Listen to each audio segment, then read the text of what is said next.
Hello दोस्तों, आपका स्वागत है वसीम की पाठशाला में। आज हम लोग करने जा रहे हैं महत्वपूर्ण आर्टिकल्स, जो सभी एग्जाम के लिए भी महत्वपूर्ण है, क्योंकि हर एक एग्जाम में आर्टिकल्स पूछा जाता है। अभी जैसे एसएससी का चल रहा है एग्जाम, फिर एनटीपीसी अंडर ग्रेजुएट का चल रहा है, तो सभी के लिए इम्पोर्टेंट है, इसलिए सब कोई वीडियो देखें। और इसमें एक भी आर्टिकल छूटेगा नहीं, पूरा 1 to 395 तक पूरा मतलब पढ़ाएंगे इसमें, ठीक है। तो आज हम लोग पार्ट 1 करने जा रहे हैं। एक क्लास में पॉसिबल नहीं था, इसीलिए हम लोग कम से कम 3 या तो 4 पार्ट में करेंगे। तो आज पार्ट 1 चलेगा। तो चलिए हम लोग चलते हैं। अनुच्छेद 1। अनुच्छेद 1 कहता है कि भारत का नाम और क्षेत्र है। भारत अर्थात इंडिया एक राज्य संघ होगा। ये किसमें है? आर्टिकल 1 में बोला गया है। भारत का क्षेत्र राज्यों, केंद्र शासित प्रदेशों और अधिग्रहित क्षेत्रों से मिलकर बनेगा। इसका एक्सप्लेनेशन भी दिए हैं। यह अनुच्छेद भारत को एक राज्य संघ घोषित करता है। मतलब आर्टिकल 1 जो है भारत को एक राज्य संघ घोषित करता है, यानी कई राज्यों का एक एकीकृत देश है। आर्टिकल 2 में है नए राज्यों का प्रवेश या स्थापना। संसद को यह अधिकार है कि वह किसी विदेशी क्षेत्र को भारत में सम्मिलित कर सकती है या नया राज्य बना सकती है। ये संसद ही, मतलब जब तक संसद पारित नहीं करेगा तब तक कोई नया राज्य नहीं बन सकता, और ना ही मतलब स्टेट का नाम चेंज हो सकता है, जब तक संसद नहीं ये बिल पारित करेगा तब तक। इसका एक्सप्लेनेशन है, यदि कोई नया क्षेत्र भारत में शामिल हो, जैसे सिक्किम हो गया, तो वह संसद द्वारा ही होगा। आर्टिकल 3 में है राज्यों का गठन और सीमाओं में परिवर्तन। संसद किसी राज्य की सीमाएं बदल सकती है, नया राज्य बना सकती है या नाम भी बदल सकती है। ये पहले बताएं। इसका एक्सप्लेनेशन है, संसद को राज्यों की सीमाओं में फेरबदल का अधिकार है, लेकिन संबंधित राज्य की विधानसभा से राय लेनी होती है। सबसे पहले विधानसभा से राय लेगा तभी मतलब संसद सीमाएं बदल सकती है या फिर नया राज्य बना सकती है। अगर विधानसभा राय मतलब पारित नहीं किया तो संसद भी बदल नहीं सकती है। यह है आर्टिकल 4। तो जो आर्टिकल 2 और 3 के तहत कानूनों का प्रभाव दिया हुआ है इसमें, जैसे अनुच्छेद 2 और 3 के तहत जो कानून बनते हैं वह संविधान के संशोधन नहीं माने जाते हैं। राज्य बनाना या सीमा बदलना संविधान संशोधन नहीं होता है। आर्टिकल 4 में लिखा हुआ है कि राज्य बनाना या फिर सीमा बदलना संविधान का संशोधन नहीं होता है। आर्टिकल 5 में क्या कहता है? भारतीय नागरिकता की व्यवस्था 1950 में लागू। उससे पहले जो था वो भाग 1 चल रहा था, ठीक है। अब यहाँ से शुरू होता है भाग 2। अनुच्छेद 5 में है भारतीय नागरिकता की व्यवस्था 1950 में लागू होता है। जो व्यक्ति भारत में जन्मा, भारत में रहता है या कुछ शर्तें पूरी करता है, वह भारतीय नागरिक हो सकता है। आर्टिकल 6 में है विभाजन के समय पाकिस्तान से भारत आने वाले लोगों की नागरिकता। जो लोग पाकिस्तान से भारत आए वे कुछ शर्तों पर भारतीय नागरिक बन सकते हैं, ठीक है। आर्टिकल 7 में है पाकिस्तान जाने वालों की नागरिकता। जो लोग विभाजन के समय, जब इंडिया आजाद हुआ था उस टाइम के समय जब पाकिस्तान चले गए और फिर वापस भारत आए, उन्हें नागरिकता के लिए रजिस्ट्रेशन कराना होगा, बिना रजिस्ट्रेशन का नागरिकता नहीं मिलेगी। आर्टिकल 8 में है विदेशों में रहने वाले भारतीय मूल के लोगों की नागरिकता। विदेश में जो रह रहे हैं भारतीय मूल के लोग, वो भारतीय नागरिकता पा सकते हैं। आर्टिकल 9 में है विदेशी नागरिकता लेने पर भारत की नागरिकता। अगर विदेशी जो मतलब वहां पे अगर जो फॉरेन में रह रहा है वहां पे अगर उसको सिटीजनशिप मिल गया, तो जो भारत का सिटीजनशिप रहेगा उसका ऑटोमेटिकली खत्म हो जाएगा। ये आर्टिकल 9 कहता है, यहीं पे लिखा हुआ है। जो व्यक्ति स्वेच्छा से किसी विदेशी देश की नागरिकता लेता है वह भारत का नागरिक नहीं रहेगा। आर्टिकल 10 में है नागरिकों का अधिकार। भारत का नागरिक जब तक नागरिक है उसे संविधान के तहत अधिकार प्राप्त रहेंगे। आर्टिकल 11 में है संसद को नागरिकता से संबंधित अधिकार। संसद को नागरिकता के संबंध में संसद को जो है नागरिकता के संबंध में कानून बनाने का पूर्ण अधिकार है। आर्टिकल 12 में है राज्य की परिभाषा। राज्य में सरकार, संसद, राज्य विधानमंडल और सरकार द्वारा नियंत्रित संस्थाएं शामिल हैं। अब यहाँ से शुरू हो जाता भाग 3, ठीक है। भाग 3 है जो फंडामेंटल राइट के बारे में है।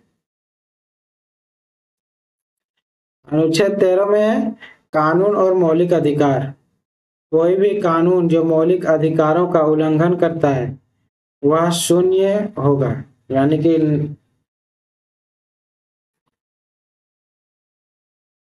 आर्टिकल 14 में है समानता का अधिकार। कानून के समक्ष सभी व्यक्ति समान हैं और राज्य किसी के साथ भेदभाव नहीं करेगा, ऐसा आर्टिकल 14 में है। आर्टिकल 15 में है धर्म, जाति, लिंग आदि के आधार पर भेदभाव का निषेध है, मतलब भेदभाव नहीं किया जाएगा धर्म, जाति, लिंग के आधार पर।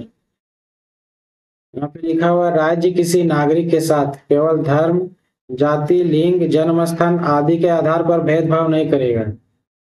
आर्टिकल 16 में है सार्वजनिक रोजगार में समान अवसर मिलता है। जितने भी इंडिया के लोग हैं सबको समान अवसर मिलेगा रोजगार के लिए, चाहे वो गवर्नमेंट में हो चाहे प्राइवेट में हो। आर्टिकल 17 में है अस्पृश्यता का अंत, मतलब अनटचेबिलिटी का मतलब अंत है इसमें। आर्टिकल 17 बोलता है कि अनटचेबिलिटी का अंत है। और आर्टिकल 18 में उपाधियों का अंत है। उपाधियों का अंत का मतलब जैसे हो गया कि कोई खुद से मतलब राजा लगा लेगा, तो ये सब जो टाइटल रहता है वो सब का अंत किया गया है। आर्टिकल 19 में अभिव्यक्ति, संगठन और यात्रा की स्वतंत्रता है। नागरिकों को बोलने, अभिव्यक्ति, संगठन बनाने, शांतिपूर्ण ढंग से एकत्र होने, भारत में कहीं भी रहने और किसी भी व्यवसाय को चुनने की स्वतंत्रता है। आर्टिकल 20 में है अपराध और दंड संबंधी सुरक्षा के बारे में। किसी भी व्यक्ति को एक ही अपराध के लिए 2 बार सजा नहीं दी जा सकती है। कोई अगर व्यक्ति एक ही अपराध किया है उसको 2 बार सजा नहीं दिया जाएगा, सिर्फ एक ही बार उसको सजा दिया जाएगा। एक क्राइम के लिए एक सजा है और उसे समय के खिलाफ गवाही देने के लिए मजबूर नहीं किया जा सकता। अनुच्छेद 21 में है जीवन और व्यक्तिगत स्वतंत्रता का अधिकार। यह बहुत ही महत्वपूर्ण मौलिक अधिकार है। इसमें जीवन का मतलब सिर्फ जीवित रहना नहीं बल्कि गरिमा के साथ जीना है। आर्टिकल 21 में है प्राथमिक शिक्षा का अधिकार है। जैसे 6 से 14 वर्ष के बच्चों को निःशुल्क और अनिवार्य शिक्षा देना राज्य का कर्तव्य है। और यह 91वें संशोधन में किया गया था 2002 में। 91वां संशोधन 2002 द्वारा जोड़ा गया है। आर्टिकल 22 में है गिरफ्तारी और हिरासत के मामलों में संरक्षण। गिरफ्तारी के समय व्यक्ति को कुछ विशेष अधिकार दिए गए हैं, जैसे बिना वकील की सलाह के उसे मजबूर नहीं किया जा सकता, उसे 24 घंटे में मजिस्ट्रेट के सामने पेश किया जाना चाहिए। ये आर्टिकल 22 में है। आर्टिकल 23 में है मानव तस्करी और जबरन श्रम का निषेध। आर्टिकल 24 में है बच्चों से खतरनाक कार्यों में मजदूरी का निषेध, मतलब 14 साल से नीचे तक का मतलब कोई भी कारखाना हो उसमें काम नहीं करवाना है।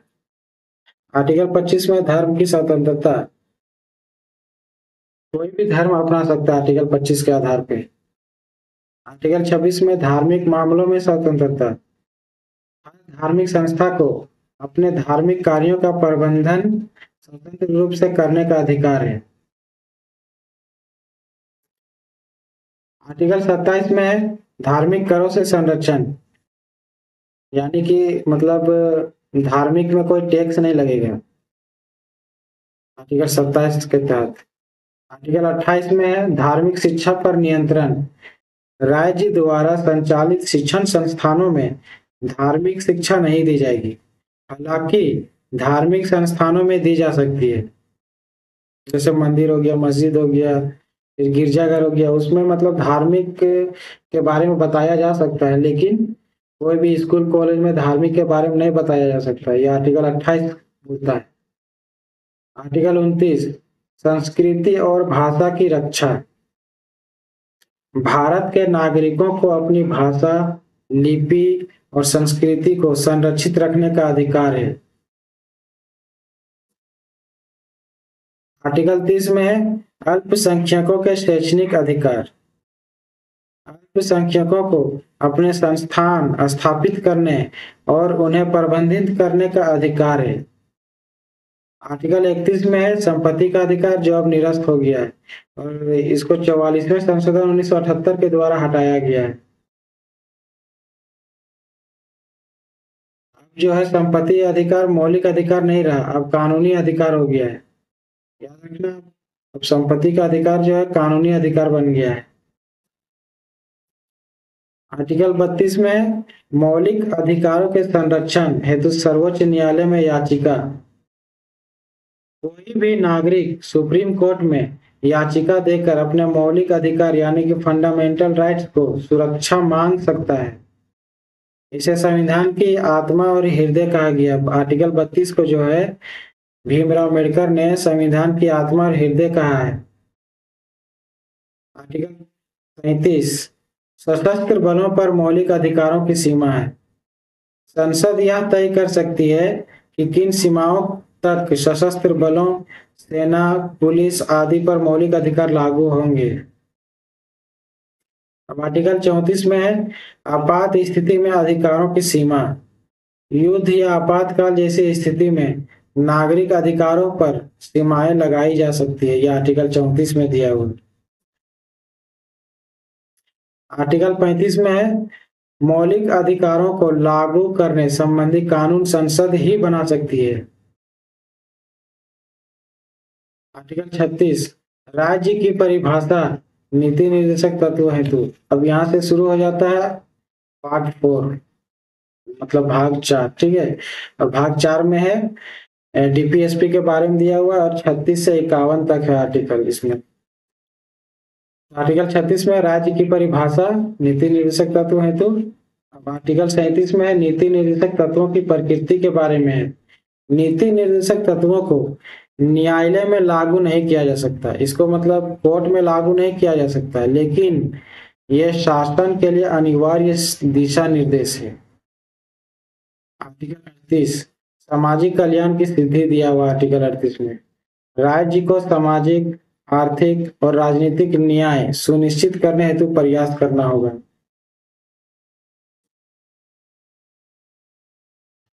अनुच्छेद 39 में कुछ विशिष्ट नीतिगत सिद्धांत, जैसे पुरुषों और महिलाओं को समान वेतन, मतलब इक्वल पेमेंट मिलना चाहिए, बाल शोषण का अंत है, समान आर्थिक संसाधनों का वितरण आदि। अनुच्छेद 39A में न्याय तक समान पहुंच, गरीबों को मुफ्त कानूनी सहायता प्रदान की जाएगी। ये आर्टिकल 39A में है। आर्टिकल 40 में है ग्राम पंचायतों की स्थापना। आर्टिकल 41 में काम, शिक्षा और जन सहायता का अधिकार, जैसे बेरोजगारी हो गया, बुढ़ापा, बीमारी और विकलांगता की स्थिति में राज्य को काम, शिक्षा और सहायता उपलब्ध करानी चाहिए, परंतु यह राज्य की आर्थिक क्षमता पर निर्भर करेगा। अनुच्छेद 42 में उचित और मानवीय कामकाजी स्थितियां, राज्य को श्रमिकों के लिए उचित और मानवीय कामकाजी परिस्थितियां और मातृत्व अवकाश सुनिश्चित करना चाहिए।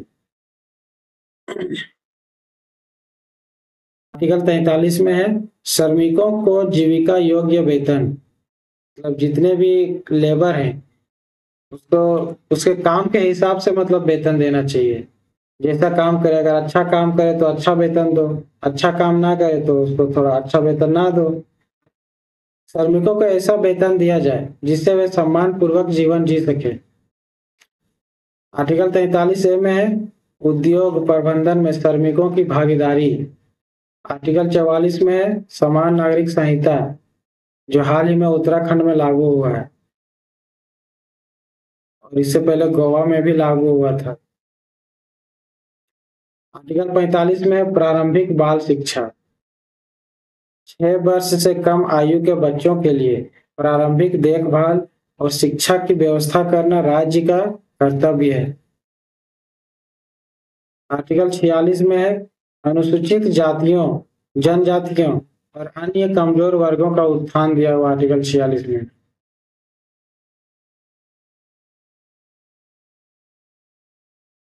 आर्टिकल 47 पोषण स्तर और स्वास्थ्य सुधार के बारे में है। राज्य जनता के पोषण स्तर और स्वास्थ्य में सुधार के लिए कार्य करेगा और मादक पदार्थों के सेवन पर रोक लगाएगा। ये आर्टिकल 47 में है। आर्टिकल 48 कृषि और पशुपालन का संगठन। आर्टिकल 48 में है कृषि और पशुपालन का संगठन के बारे में है। आर्टिकल 49 में है राष्ट्रीय महत्व के स्मारकों की सुरक्षा। आर्टिकल 50 में है न्यायपालिका को कार्यपालिका से अलग करना। आर्टिकल 51 में है अंतर्राष्ट्रीय शांति और सुरक्षा। अब यहाँ से शुरू होता है भाग 4A, जो सिर्फ 51A है। ठीक है, अनुच्छेद 51A क्या कहता है? इसमें मौलिक कर्तव्य के बारे में दिया, फंडामेंटल ड्यूटीज। प्रत्येक नागरिक के 11 मौलिक कर्तव्य बताए गए हैं, जैसे संविधान का पालन करना हो गया, फिर राष्ट्रीय ध्वज का सम्मान करना, पर्यावरण की रक्षा करना आदि। ये सब फंडामेंटल ड्यूटीज में आता है ये सब। अब आर्टिकल 52 कहता है कि भारत में एक राष्ट्रपति होगा। आर्टिकल 53 में है भारत की कार्यपालिका शक्ति राष्ट्रपति में निहित होगी। आर्टिकल 54 में है राष्ट्रपति का निर्वाचन। आर्टिकल 54 में याद रखना आप लोग, हमेशा यह क्वेश्चन पूछा जाता है कि राष्ट्रपति का निर्वाचन किसमें है, तो आर्टिकल 54 में हो जाएगा। आर्टिकल 55 में है राष्ट्रपति चुनाव की प्रक्रिया के बारे में, आर्टिकल 55 में है। आर्टिकल 56 राष्ट्रपति का कार्यकाल जो 5 साल तक होता है, 5 साल तक होता है। अनुच्छेद 57 पुनर्निर्वाचन की योग्यता। आर्टिकल 58 में है राष्ट्रपति पद के लिए योग्यता, यानी कि राष्ट्रपति कैसे बनेगा, मतलब उसकी योग्यता के बारे में दिया हुआ है। जैसे उसको 35 का एज पार कर लेना चाहिए। आर्टिकल 59 में और फिर भारतीय नागरिकता हो। ठीक है, तो ये सब योग्यता होनी चाहिए तभी राष्ट्रपति पद मिलेगी। आर्टिकल 59 में है राष्ट्रपति का पद और शर्तें।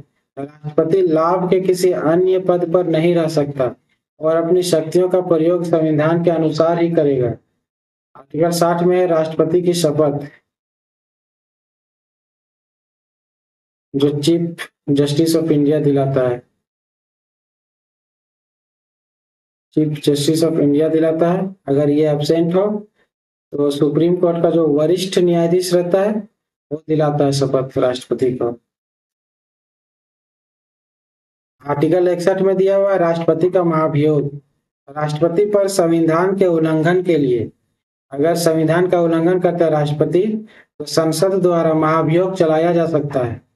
इसका एक्सप्लेनेशन है, इसके लिए संसद के दोनों सदनों में लोकसभा और राज्यसभा में विशेष बहुमत आवश्यक है। आर्टिकल 62 में है राष्ट्रपति पद की रिक्ति। यदि राष्ट्रपति का पद रिक्त हो जाता है तो 6 महीना के भीतर नया चुनाव होना चाहिए। आर्टिकल 63 में है भारत में एक उपराष्ट्रपति होगा। उसके बाद आर्टिकल 64 में उपराष्ट्रपति राज्यसभा का पदेन अध्यक्ष होगा। आर्टिकल 65 में उपराष्ट्रपति का कार्यभार है राष्ट्रपति की अनुपस्थिति में या फिर मृत्यु की स्थिति में उपराष्ट्रपति कार्यवाहक राष्ट्रपति बनेगा। अगर राष्ट्रपति एब्सेंट हो तो उपराष्ट्रपति उसका मतलब पद पे काम कर सकता है जब तक अगला राष्ट्रपति मतलब सिलेक्ट ना हो जाए तब तक। आर्टिकल 67 में है आर्टिकल 66 में उपराष्ट्रपति का चुनाव के बारे में है। उपराष्ट्रपति का चुनाव संसद के दोनों सदनों जैसे लोकसभा राज्यसभा के सदस्यों द्वारा किया जाता है। आर्टिकल 67 में उपराष्ट्रपति का कार्यकाल कितना होगा? उपराष्ट्रपति का कार्यकाल 5 वर्ष होगा। आर्टिकल 68 में उपराष्ट्रपति का पद रिक्त होने पर 6 महीना के भीतर चुनाव होना चाहिए। आर्टिकल 69 में उपराष्ट्रपति की शपथ के बारे में है। आर्टिकल 70 में राष्ट्रपति के कार्यों का निर्वहन संसद कानून द्वारा राष्ट्रपति के कार्यों का निर्वहन सुनिश्चित कर सकती है यदि राष्ट्रपति या उपराष्ट्रपति दोनों अनुपस्थित हों।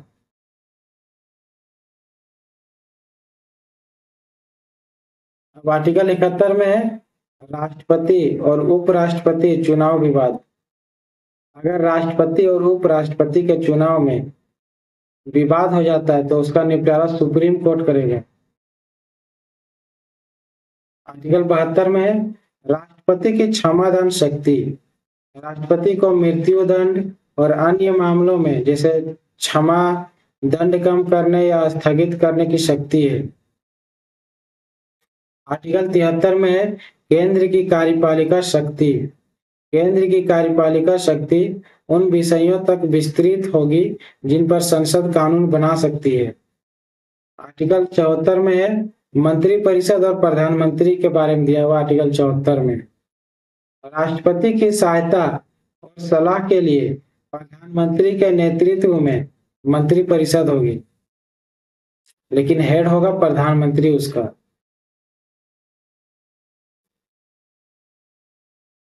आर्टिकल 75 में है मंत्रियों की नियुक्ति और उसका कार्यकाल के बारे में है। आर्टिकल 75 मंत्रियों की नियुक्ति राष्ट्रपति द्वारा प्रधानमंत्री की सलाह पर की जाएगी।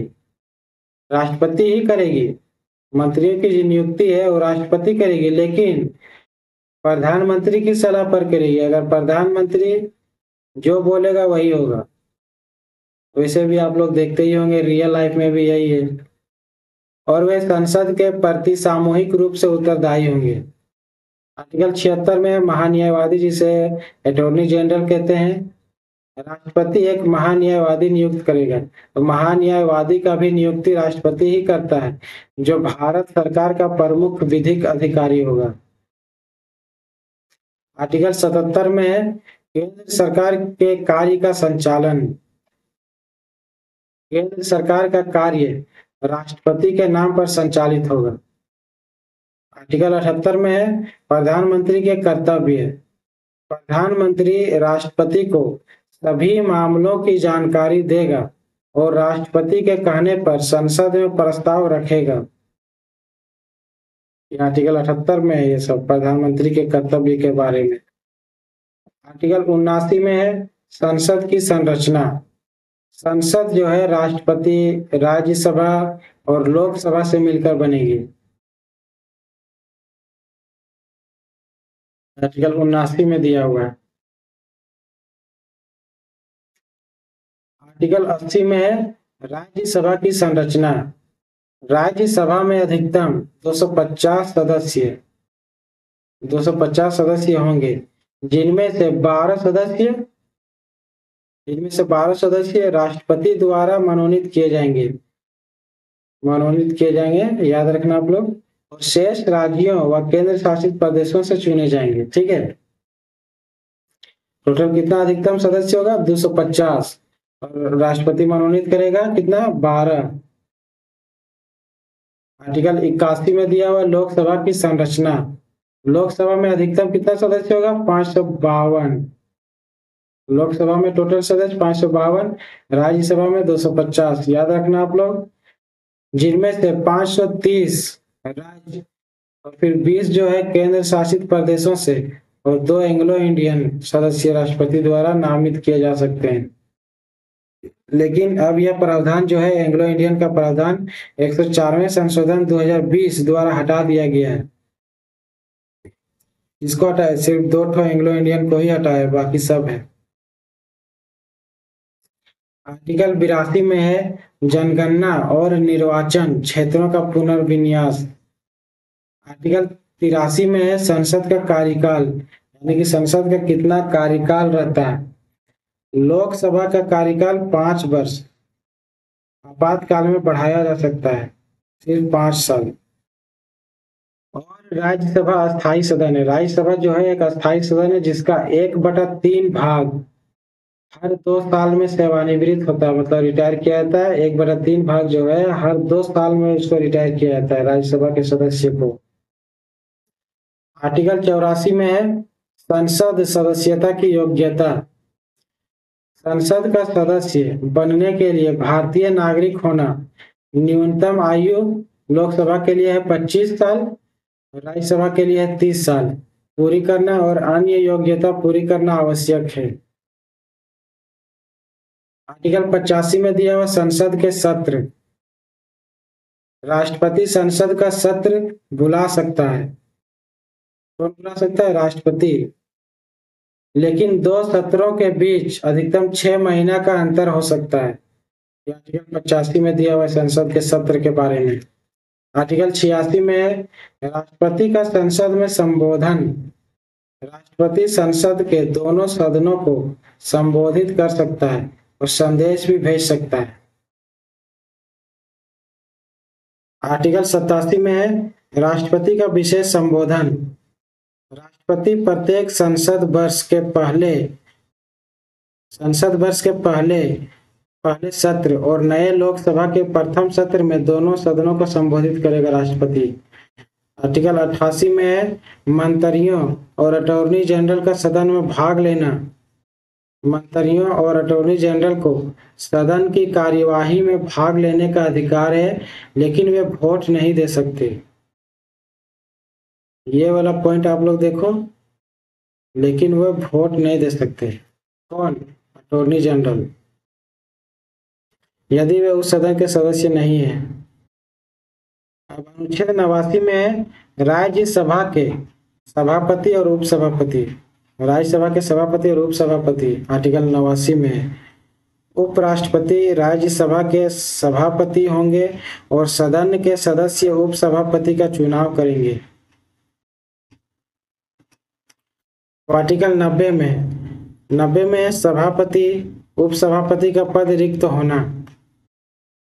आर्टिकल 91 में है सभापति या तो फिर उपसभापति के कर्तव्य। सभापति और उपसभापति की अनुपस्थिति में सदन द्वारा चुना गया सदस्य अध्यक्षता करेगा।